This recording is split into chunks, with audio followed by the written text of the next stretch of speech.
Hi hi hi అందరికీ నమస్కారం. ఎలా ఉన్నారు? ముఖం నవ్వుతూ కనిపిస్తుంది, వికసించిన తామర పువ్వులాగా ఉంది అంటే ఈరోజు రోడ్డు పైన అదిరిపోయిందన్నమాట. అదిరిపోయింది అని చెప్పడం కన్నా ఇప్పుడు టైం అయితే నైట్ 12:30 అవుతుంది. ఆల్మోస్ట్ ఒక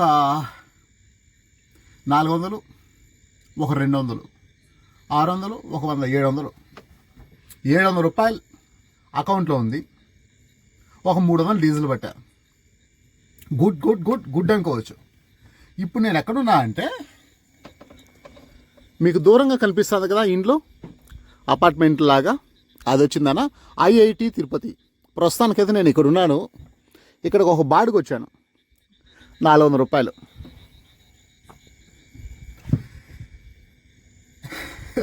ఇక్కడ నుంచి ఇంట్రడక్షన్ అనమాట. చూద్దాం ఈరోజు రాత్రి ఎలా ఉంటుందో.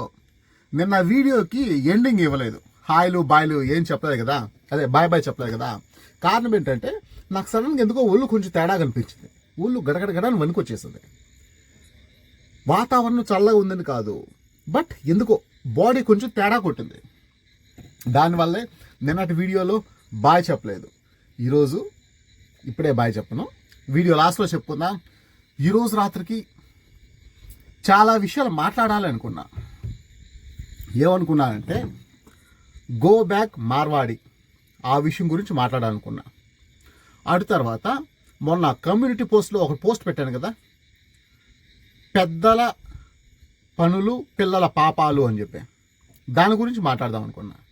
ఇంకా ఒక 2-3 విషయాల గురించి అనుకున్న తర్వాత నాకేమనిపించిందంటే వాటికంటే ముఖ్యమైన విషయం మాట్లాడుకుంటే బాగుంటుంది అనిపించింది. అది ఏంటి అన్నది మనం దారిలో వెళ్తూ మాట్లాడుకుందాం. ఎదురుగా వచ్చిందనా బండ్లు లైట్ ఫోకస్లు అయితే ఎక్కువ ఉంటాయి బైపాస్లో. ఇప్పుడు నేను వెళ్ళేది తిరుపతి వరకు ఆల్మోస్ట్ బైపాస్ కాబట్టి తిరుపతికి వెళ్ళిన తర్వాత పరిస్థితి బట్టి మనం మాట్లాడుకుందాం, లేకుంటే రేణుగుంట నుంచి మాట్లాడుకుందాం. అది సంగతి. ఇంకేంటి, బయలుదేరదామా? ఇప్పుడు మీకు అనిపించవచ్చు, ఏంటి బ్రదర్ ఇప్పుడు నువ్వు చెప్పినటువంటి ఈ 2 టాపిక్స్ బాగున్నాయి కదా, ఇంతకంటే ఇంపార్టెంట్ టాపిక్గా నువ్వు చెప్పాల్సింది, ఇదే బాగుంది, నలుగురు ఉపయోగపడేటువంటి టాపిక్ అని మీకు అనిపించవచ్చు. బట్ ఇప్పుడు నేను చెప్పేది మనిషి జీవితానికి ఉపయోగపడేటువంటి టాపిక్ అనమాట. ఏంటి అంటే భయం. భయం భయం ఏంటి బ్రదర్ 3 సార్లు చెప్పావు అంటే, మీరు రెగ్యులర్గా నన్ను ఫాలో అయ్యే వాళ్ళైతే చాలా రోజులకు ముందు ఒక వీడియో వచ్చింది, నా కాళ్ళు గడగడగడాను వణుకుతున్నాయి, గుండె డబడబాను కొట్టుకుంటుంది, ఏం జరుగుతుందో అని భయం వేస్తోంది అని చెప్పాను. ఈ డైలాగ్ ఎక్కడుందంటే నా తప్పు లేకుండా అనుభవిస్తున్న శిక్ష అని చెప్పి పోస్టర్ పైన ఉంటుంది ఒక వీడియో. ఆ వీడియోలో ఉంటుంది. ఇంతకీ ఆ వీడియో గురించి ఇప్పుడు నేను చెప్పాలనుకోవడం లేదు, కానీ అక్కడ ఉన్నటువంటి ఒక సంఘటన గురించి చెప్పాలనుకుంటున్నాను నేను. ఏంటి అంటే ఆ వీడియోలో నేను దేని గురించి మాట్లాడానంటే, దానికి ఒక 4 రోజులకు ముందు ఒక వీడియో ఒకటి చేశాను. తిరుపతిలో ఒక చోట అన్యాయంగా డబ్బులు వసూలు చేస్తున్నారు అని చెప్పి ఆ విషయం వాళ్ళకి తెలిసింది. అంటే ఎవరి గురించి అయితే నేను వీడియోలో చెప్పానో వాళ్ళకి తెలిసింది. ఎలా తెలిసిందంటే దాన్ని కట్ చేసి నేను ఫేస్బుక్లో పెట్టాను. అది బీభత్సంగా వైరల్ అయిపోయింది. ఆల్మోస్ట్ 50,000 వ్యూస్కి వెళ్ళిపోయింది. ఆల్మోస్ట్ 2 రోజుల్లో 50,000 వ్యూస్ అంటే మామూలుగా కాదు.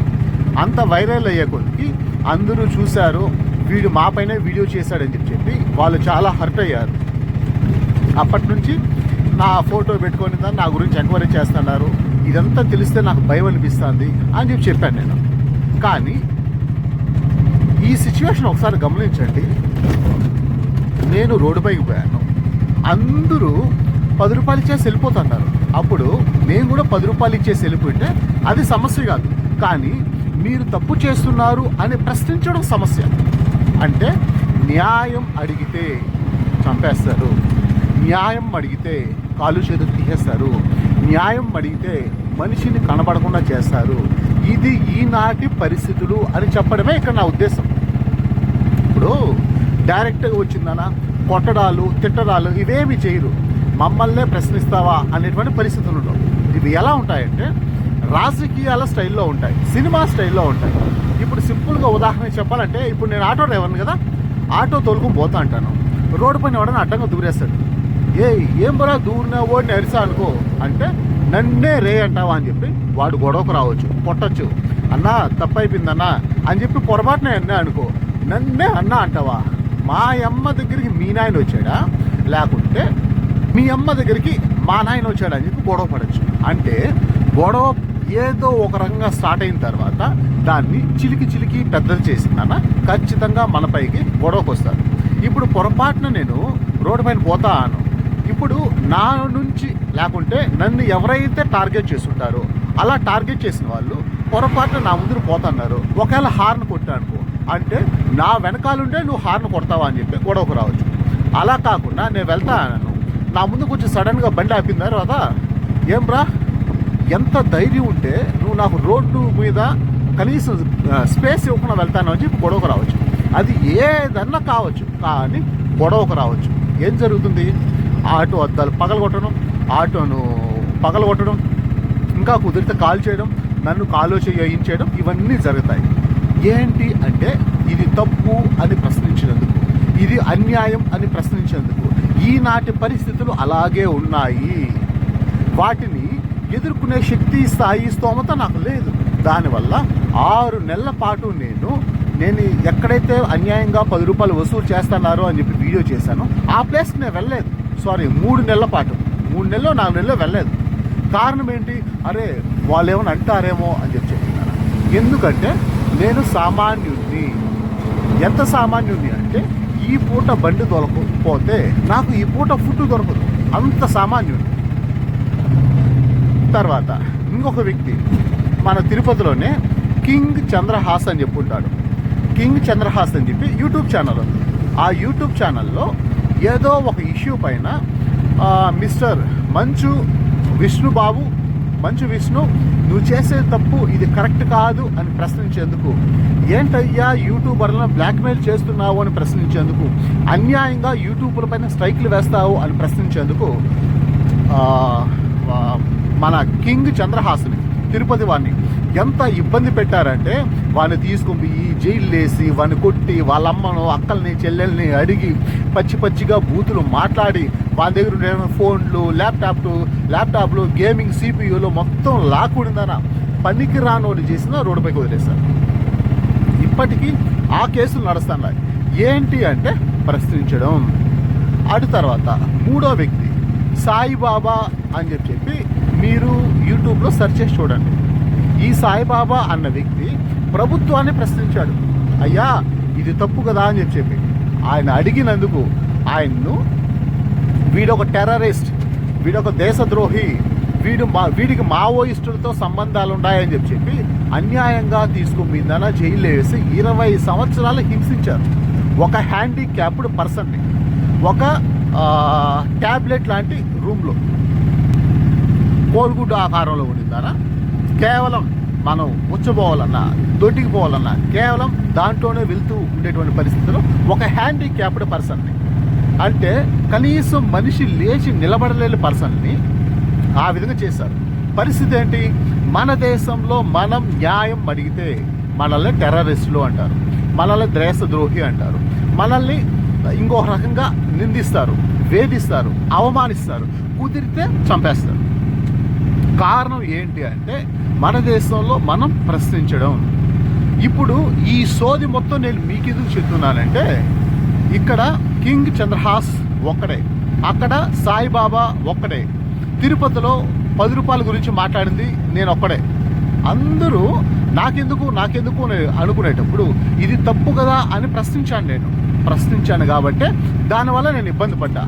అలా మీ సర్కిల్లో కానీ, యూట్యూబ్లో మీరు చూసే వీడియోస్లో కానీ, మీ సర్కిల్లో ఎక్కడైనా సరే ఒక వ్యక్తికి అన్యాయం జరుగుతుంది అని మీకు తెలిస్తే, ఒక వ్యక్తికి ఇది జరిగేది మోసం కదా అని మీకు తెలిస్తే, ప్రశ్నించినటువంటి గొంతును ఆపేస్తున్నారు అని మీకు తెలిస్తే, ఎవడైతే ప్రశ్నించాడో వాడిని బయటకు రానియకుండా ఒక్కలే వేసేయాలా అనేటువంటి రాజకీయ కుయుక్తులు ఉన్నాయి అని మీకు తెలిస్తే, దయచేసి అలాంటి వాళ్ళకి సపోర్ట్ చేయండి, సపోర్ట్గా నిలవండి. ఇది నా విజ్ఞప్తి, నన్ను ఫాలో అయ్యేటువంటి మీరు మనుషుల గురించి, పరిస్థితుల గురించి, ఎలా బ్రతకాలో, ఏ విధంగా బతకాలో, ఎన్ని రకాల మోసాలు ఉంటాయో, ఎన్ని రకాల అబద్ధాలు ఉంటాయో, ఎన్ని రకాలుగా మనుషులు హింసిస్తారో, మనిషి ఎప్పుడు ఏ రకంగా మాట్లాడో అనేటువంటి అనేక విషయాలు తెలుసుకుంటున్నారు. దాంతోపాటు ప్రశ్నించే గొంతును, న్యాయం అడిగితే గొంతును అణిచేసేటువంటి పరిస్థితులు మన చుట్టూ ఉన్నాయి. అలాంటి వాళ్లకు దయతో సపోర్ట్ చెయ్యండి అని చెప్పడమే ఇక నా ఉద్దేశం. అనేక మంది ఇప్పుడు ప్రభుత్వాన్ని ఎవరన్నా ప్రశ్నించారనుకో, ఒకవేళ ఇప్పుడు మనకు టీడీపీ ప్రభుత్వం అధికారంలో ఉంది, ఇప్పుడు టీడీపీని ఎవరన్నా ప్రశ్నిస్తే అనుకోకుండా ఏదో ఇప్పుడు వాడిని న్యాయంగానే ప్రశ్నించి వాడిని తీసుకుని ఏదో కేసులో బోక్లాహేస్తారు. ఇంతకుముందు వైసీపీ ప్రభుత్వం ఉండేది, వైసీపీ ప్రభుత్వాన్ని మనం న్యాయంగా ప్రశ్నించి తీసుకుని బొక్కలేస్తారు. కారణం ఏంటి? న్యాయం అడగడం. ఆ విధంగా ఎక్కడన్నా ఎవరన్నా బొక్కలేకపోతానంటే అలాంటి వాడికి సపోర్ట్గా నిలవాల్సిన బాధ్యత మన పైన ఉంది అంటాను. ఎందుకంటే బాగా ఉండేవాడు వాడికి అన్నీ జరుగుతూ ఉంటుంది, వాడు దేన్ని పెద్దగా పట్టించుకోడు. కానీ నీలాంటి నాలాంటి సామాన్యులో పక్కన నిలబడేది మనలాంటి సామాన్యులే ఉంటారు. ఇప్పుడు ఒక సంఘటన తీసుకుందాం. ఏం తీసుకుందాం? సరే, నేను 10 రూపాయల గురించి ప్రశ్నించాను అని చెప్పాను కదా, దాని గురించి తీసుకుందాం. తిరుపతిలో ఎస్ఐలకు తెలియదా? తిరుపతిలో ఎస్పీలకు తెలియదా? తిరుపతిలో డిఎస్పీలకు తెలియదా? రైల్వే పోలీసులకు తెలియదా? రాజకీయ పార్టీలకు తెలియదా? తిరుపతిలో ఉండేటువంటి ఆటో యూనియన్స్కి తెలియదా? ఎవరికి తెలియదా అంటే అందరికీ తెలుసు. బట్ ఎవ్వరూ నోరు తెరిచి మాట్లాడడం లేదు. ఎందుకు? కారణం ఏంటి? ఆ రేంజ్ వాళ్ళకు ఇది 10 రూపాయలు అనేది చిన్న సమస్య. కానీ ఈ 10 రూపాయల గురించి నేను ఎందుకు మాట్లాడాను? నాతోటి ఆటో డ్రైవర్లు రూపాయికి 10 రూపాయికి కస్టమర్ని బతిమాలి ఆటో ఎక్కించుకునేదన్న బ్రతకాలని రోడ్డుపైకి వచ్చేటువంటి ఆటో డ్రైవర్లు వాళ్ళు ఇబ్బంది పడుతున్నారే. ఆల్రెడీ మాకు ఓలా, ఊబర్, ర్యాపిడోలో వచ్చేదే తక్కువ రేటు, దాంట్లో 10 రూపాయలు ఇవ్వాలి అనేటువంటి నా సాటి డ్రైవర్ల కోసం, నా సాటి మనుషుల కోసం సామాన్యుడైనటువంటి నేను నా గొంతు విప్పాను. కాబట్టి భయంతో పరిగెత్తి దాక్కోవాల్సి వచ్చింది.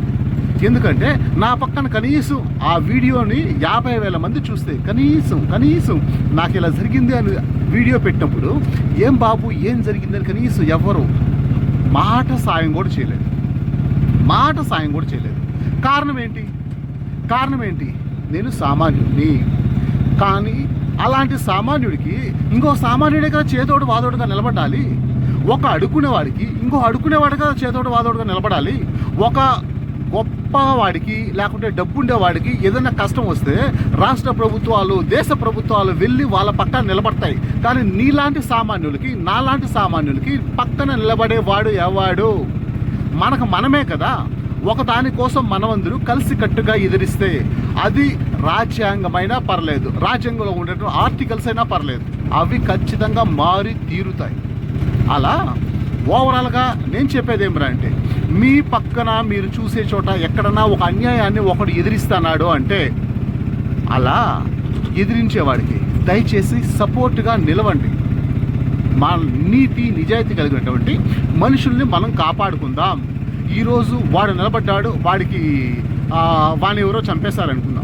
రేపు నీకు కష్టం వచ్చింది, బాధ వచ్చింది, నష్టం వస్తుంది, నీ ఇంట్లో కూలిపోయింది, ఆ రోజు నువ్వు గొంతు విప్పితే నిన్ను కూడా చంపేస్తారు. అప్పుడు ఇంకొకడు ఏమనుకుంటాడా? మనకెందుకులే అనుకుంటాడు. అలా ఎవడికి వాడు మనకెందుకులే అనుకుంటే సమాజం పనికి రాకుండా అయిపోతుంది. నీ పిల్లలు, నా పిల్లలు, నీ చుట్టూ ఉండేటువంటి పరిస్థితులు, నీ వారసత్వ సంపద అయినటువంటి నీ వంశం నాశనం అయిపోతుంది. నా వారసత్వ సంపద అయినటువంటి నా వంశం నాశనం అయిపోతుంది. కారణం ఏంటి అన్నది సింపుల్ అబ్బా. నువ్వు నిజాయితీ కలిగినటువంటి వ్యక్తుల కోసం నిలబడకపోవడం, నేను నిజాయితీ కలిగినటువంటి వ్యక్తుల కోసం నిలబడకపోవడం, నీలాంటి నాలాంటి సామాన్యులు చేసేటువంటి పొరపాట్లు మన భావి తరాలను, మన వంశాలను చంపేస్తాయి, నలిపేస్తాయి. ఆఖరికి బూడిదని తీసుకుమిదన నీళ్ళలో కనీసం గంగలో కూడా కలపకుండా ఏదైనా బురద కుప్పలో పారేస్తారు. ఆ స్థాయికి పడిపోకూడదు అని అనుకుంటే ఎవడైనా సరే న్యాయంగా బతుకుతున్నాడు, నీతిగా బతుకుతున్నాడు, వాడు సక్రమంగా ప్రశ్నిస్తున్నాడు అని చెప్పి మీ చుట్టుపక్కల తెలిసినా, ఒకవేళ మీరు యూట్యూబ్ ఛానల్లో చూసినా, అలాంటి వ్యక్తులు ఎవరైనా సరే యూట్యూబ్ వీడియోస్ చేస్తున్నా వారి పక్కన నిలవండి, ఖచ్చితంగా నిలవండి. ఇది నేను ఈరోజు బలంగా గట్టిగా చెప్పాలనుకున్న విషయం. కాబట్టి ముందు 2 పాయింట్లు తీసుకున్నా సరే ఆ 2 పాయింట్ల కంటే కూడా ఇది నాకు ఇంపార్టెంట్ అనిపించింది. నన్ను ఫాలో అయ్యేటువంటి కనీసం 10 మంది అయినా సరే ఆ 10 మందికి ఒక మంచి విషయాన్ని చెప్పాలని, వాళ్ళని బలపరచాలని మాత్రమే ఈ వీడియో చేస్తున్నాను.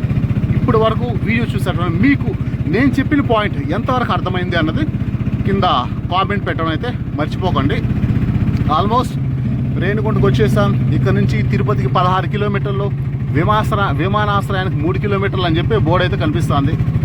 చూద్దాం, కనీసం ఇక్కడ నుంచి మనకు తిరుపతికి ఏదైనా బాడీ పడితే సూపరు, ఖాళీకి పోతే మాత్రం బాధపడాలి. అదే పరిస్థితి.